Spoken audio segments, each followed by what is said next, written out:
Before there was a United States, there were nations. Before there was a Declaration of Independence, there were people who understood sacrifice, duty, and freedom.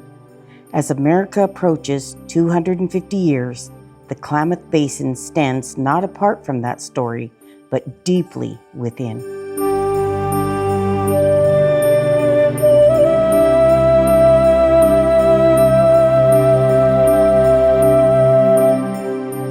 In 1776, the Declaration of Independence put into words an idea powerful enough to change history, that all people are born with rights and that freedom is worth defending.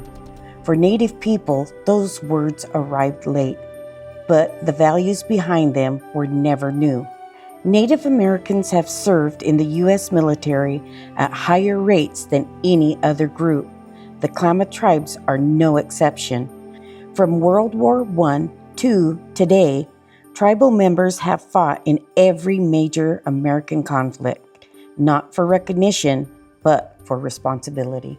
When I think about how my military service connects me back to my ancestors, it's simply the warrior spirit. Native American people, have endured numerous conflicts, whether it be the Indian Wars or the draft or our own internal conflicts that we have within our own communities. The warrior spirit is what keeps us enduring. It keeps us surviving. It keeps us, in a sense, battle ready at any given time. And I think that warrior spirit is the reason why we're still here. During World War II, Native soldiers used their languages to save American lives. Their voices carried freedom across battlefields, often unrecognized, but never unimportant.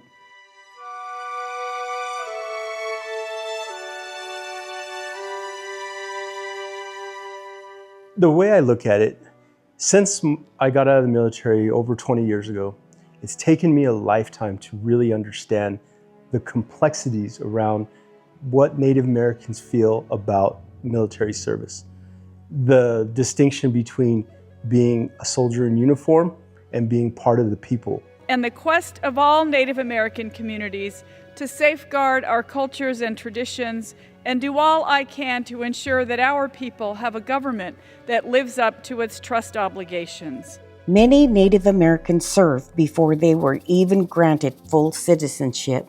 They fought for a country that did not yet fully fight for them. In a sense where culture and tradition that weigh so heavy on what would be our inherent DNA versus the structure that military life brings.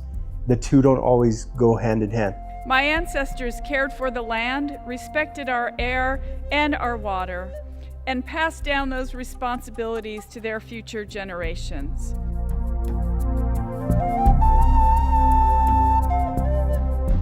That is patriotism, not because it is easy, but because it is right.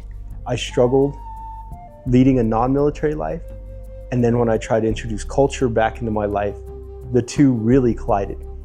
And it took me a decade to finally understand how to make the two live in harmony, and since then life has been successful. Even today, Americans pause to remember that freedom is not guaranteed. It is protected. Generations after generations answer that call.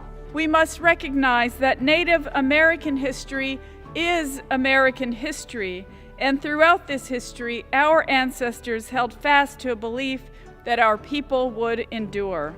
For 250 years, the idea of America has endured because people were willing to stand for it. The Klamath tribes have always stood, and as the next chapter is written, we still stand, strong, proud, and free. My family has a unique military history. My great-grandmother had 7 sons.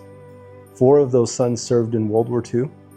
2 of those sons served in the Korean conflict. Being a part of that piece of my history means a lot to me.